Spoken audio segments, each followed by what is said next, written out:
Do you ever just feel like shooting your liver, assassinating both your kidneys, and overall health, slashing your life expectancy in half or more for better results? Well, that's why we're here today. We got the Sam Sulek diet. I mean, where do I start with this? I mean, I don't want to just dunk on him because I think, you know, I don't really mind. People do whatever they want to do. I think they should be able to, but I would appreciate some sort of disclaimer because following this is not going to end well, okay? My name's Shay, I'm a nutritionist and an international level athlete.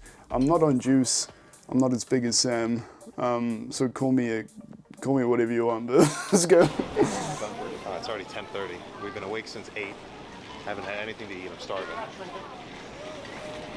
Okay, some people aren't concerned with their catabolism, I see. But 1,000 calories in the milk jug. Let's see how many. That's 64 grams of fat. Thank you. We should probably add these up and we'll splice whatever. We'll see. 240 grams of carbs. And then what? 70 grams of protein. So I'll just drink this on the way home. Mike, let me out. Yeah, let him out of here. Yep. I'm not an animal, I'm not going to chug it, but I'll sip on it. The term I'm already seeing here, and it's pretty common in like the fitness and bodybuilding space, is the overfixation on like calories and macros. It's like, yes, because it has protein and maybe fits your macros, it doesn't mean it's like a good thing to add, okay? It's like loaded with sugar and saturated fat, which are okay in some amounts, and it's not adding too much as far as micronutrients, so we'll see what he's putting out with before I comment more. A quart of chocolate milk. It's clearly empty. It's been about an hour-ish since then. Usually I like, I don't know, maybe... Oh, I see some donuts. If I'm trying to gain weight, I want to be really full. I'd say at least like 300-400 carbs before I'd want to lift. Really? I'm working, right? I'm up at like 6:30. Eat throughout the day. You know, by the time it's like 2, my day's already halfway done. I'm probably like 500 carbs deep. So 400 carbs before training. You guys know like the 1 to 4 rule, you know, 1 to 4 grams of carbs per kilogram of body weight, 1 to 4 hours after training. So he's in that time window. I don't know how much he weighs, probably like what, 120 kilos. So what's that, 3 to 3.5 grams? So he's in that range. So doing well with the timing there at least. So he's doing something right. But as for the meal choice, I can't be as polite. Milk will be perfect. So 400 grams before training. So 33 grams of carbs. So we need 33 divided by 400. Well, there's already 240 done. Oh, so you got... No, that's... Oh, so you're saying 400 calories. The funny thing is with this, like the fixation on, oh, I need this amount of grams. It's like I haven't been to like the Olympics or World Champs or anything, but I'm around people who have in other sports, and no other athletes at the highest level do this. No one's super fixated on on like on the macros and the calories. You eat to fuel the training. You make sure the food sources are pretty micronutrient dense as well, not just trash food. I feel like it's that movie Don't Look Up. It's like no one seeing like, oh, it's good macros. Dude, you're eating like sugar cereal, chocolate milk. Come on, what is this? Here we go.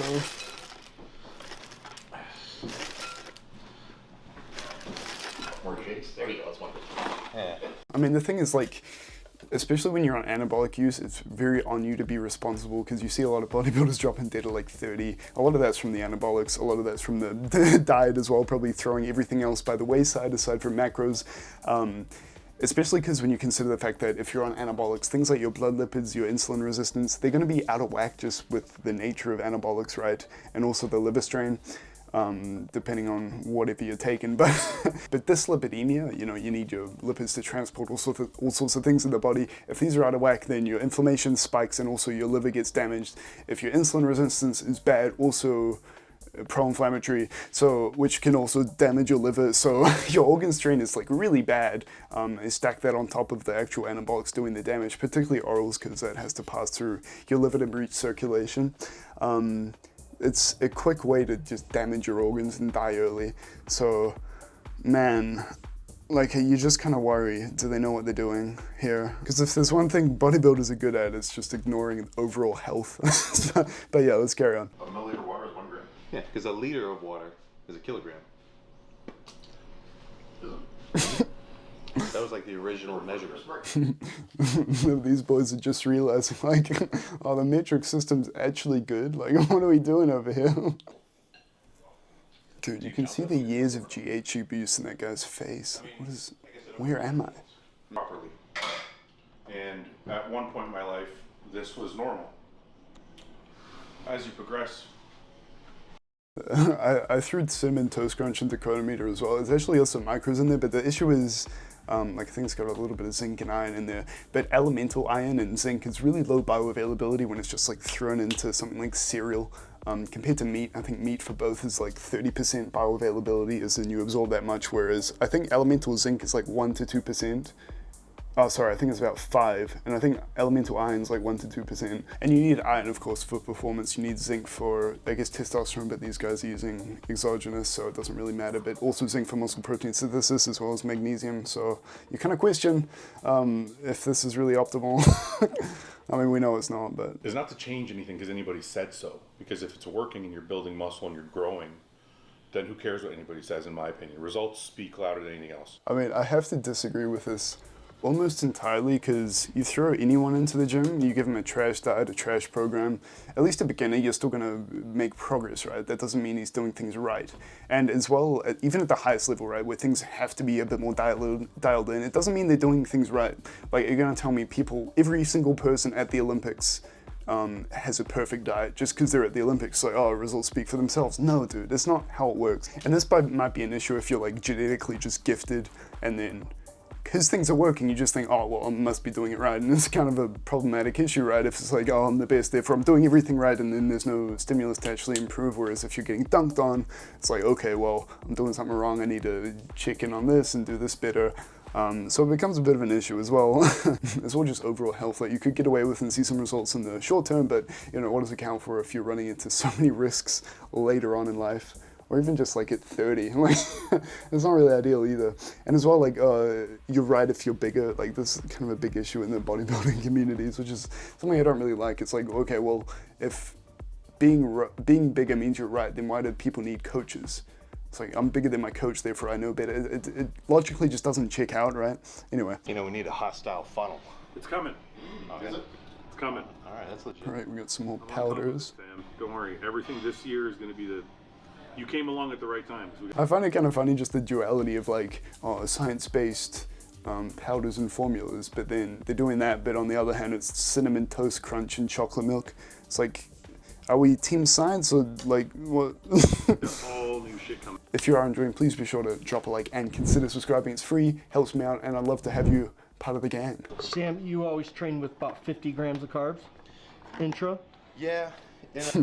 Yeah, this is funny because really there's not much evidence to prove like you need intra-workout carbs, particularly for something like bodybuilding where the energy expenditure isn't crazy. If you compare it to like a 3-hour cycling session that a triathlete might do, that's when you need intra-workout carbs. I think for pretty much anyone else, aside from like ultra endurance stuff, you don't need intra-workout carbs, particularly because he's had that, 400 grams of carbs leading in. It's pretty unnecessary, but I mean, I guess it's up to you. Sugar during your workout isn't too much of an issue as from a health context, because it just gets uptaken by the muscle instantly through working. So yeah, either way, I think it's unnecessary, but you know, up to you. So 100 grams worth of cluster dextrin, and then 2 scoops of the milk chocolate ISO. So this is before even the actual post-workout meal, but you know, I want to get some easily digestible carbs into the system as soon as possible. Carbs post-workout, some would say it can help with muscle protein synthesis paired with protein. I'm not too convinced based on the research. I mean, it doesn't hurt. Usually if you're going to have a big meal after training, which is probably what you want to do, it's going to have some carbs either way. Protein right after, sure.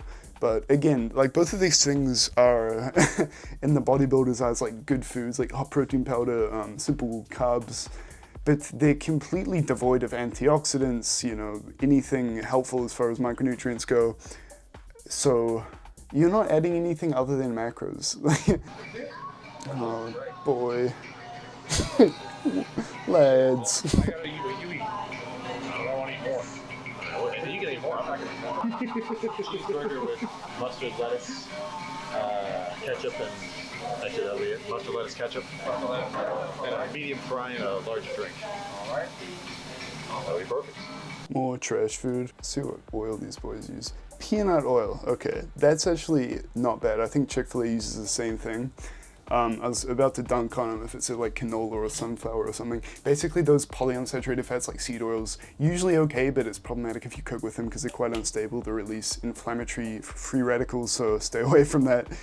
Just check what joint you're going to go to and see what cooking oil they use. Peanut oil, monounsaturated, a bit more stable. So usually, like, you would say poly and mono is healthier than saturated, but when it comes to cooking, you actually would probably rather have butter than canola oil. But I always go for monounsaturated when cooking. I use olive oil all the time. Extra virgin olive oil, cold pressed, your best option. Vitamin E, omega-3, flavonoids for more anti-inflammatory potential, just like one of the best things. But yeah, like the GH just makes your face so thick, you know. You all over again.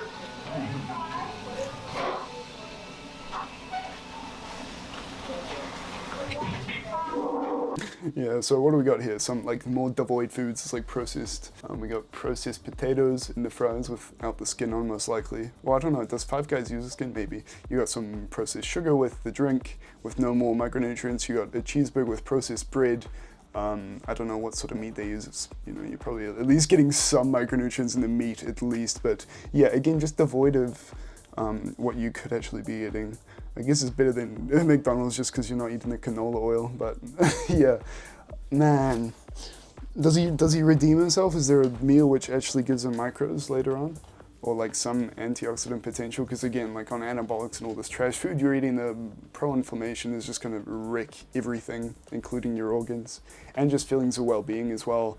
Like the reason I promote so much on anti-inflammatory foods and habits, it's not only for like the acute cognition, right, with clearing up inflammation and neuroinflammation, it's also just protecting your brain from like dementia later on in life, because it would suck, like we all love being active, but it would suck if your brain's starting to fall apart before your body does and there's nothing you can do. It's like, oh, I've still got so much more life left in my body, but my brain isn't going to let me do that.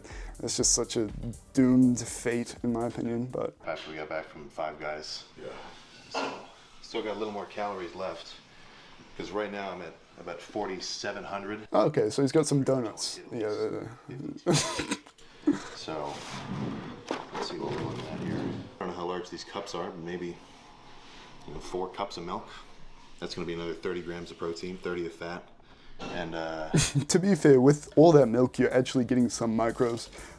Milk has a lot of macros in low amounts, so when you have it in high amounts, you actually get a decent dosage, particularly with vitamin D, especially for bodybuilders that train inside. You're probably not seeing enough sun, so milk has a little bit of vitamin D, and if you drink enough of it, you probably actually get enough of it. So I guess he's getting that in, but almost 50 carbs, 48 carbs. That's perfect. but at the same time, that saturated fat is just going to spike your blood lipids when you're having that much milk, right? I'm not anti-milk, just don't go absolutely insane with it. Vitamins, go to bed. In my mind, all these carbs right now, for one thing, it's going to help me recover, and then I'm going to be nice and full for arms tomorrow. So clearly I'm not too specific about where I'm sourcing them from. I mentioned before, like your insulin sensitivity is going to be a bit wrecked, which means you can't process carbs as well. The blood sugar rises and stays there a bit longer, and that's more so an issue in the evening, which we're in the evening now, and he's eating like sugar glazed donuts, white carbs, processed carbs, just going to go through quickly, spike your blood sugar, and insulin sensitivity is weaker in the evening, which is furthermore weakening the insensitivity. It's like a cycle, right? And also pro-inflammatory to have glucose in your blood for that long. But just because if you don't eat enough, like, you're not going to gain any weight, and if you end up eating too much, you'll never lose weight. So first yeah, it's all about the calories, lads. important thing is just the volume of food that you're taking in every day. Now, getting into more specifics of like micronutrients or whatever, I've always kind of been under the idea that taking a multivitamin is at least approaching a level of equivalency to getting a very well balanced diet with all your potassium and electrolytes and whatnot. I'm sure it's not exactly the same, but 5,000 calories worth of chicken and rice may be a bit more time consuming to prepare, rather than simpler stuff like this for me. I don't know if he's trying to be like a competitive bodybuilder, but at that point you probably want to put a bit more time into actually preparing things. As far as multivitamins go, as I mentioned before, bioavailability is an issue. I'm not necessarily against them. They can be like an insurance policy for certain micronutrients, just on top of a good diet, because you're body's pretty good at not absorbing the things it doesn't need, so you don't have to worry too much about toxicity. But the thing is with food, it's like a very complex thing with absorption. If you take things like meat, they have all these other things to do with improving bioavailability, like iron is heme-bound, which is red blood cells, which improves bioavailability. Also, meat, fish, and poultry factor, which they call it, also improves mineral absorption by a bunch of things. This also just complexes with, you know, the fat in, say, animal meat, improving fat-soluble vitamin absorption. Like, there's so much going on that makes whole food micronutrients way more bioavailable. But I can't say that today, dude. But much more bioavailable. But yeah, as you said, it's like, oh, it's all about calories. It's like, I don't know, dude. I don't know. With all that information, it's probably not really helpful for your training. Let alone sleep, dude. The sleep health is going to be bad. How many donuts are you eating? I think 4. I got 4 on mine. Okay, I'll eat the other 2. He's at 3. That's been the video. I hope this is just a one-off day and it's not always like this, but I would appreciate some sort of disclaimer just to say, don't do what I do. It's not necessarily healthy. I mean, I don't want to hate on the guy. He's not like promoting this, at least I don't think. And, you know, do whatever you want, I guess, with your life. The overall feeling for me is like, you can't just feel good doing this. Like, you would feel so much better just following like at least just a mid diet, dude. This is like way below mid. It's terrible, let's be honest, right? I'm not going crazy here, right? Like, I've seen a few comments of you guys following some of the food recommendations I've given and just feeling much better doing it. So I know I'm not crazy now, which is reassuring. Well, at least my nutrition claims aren't crazy. I don't know about the other stuff, but you know, before we get into that, that's been the video. There's some more videos there if you did enjoy that, but yeah, I'll see you next time.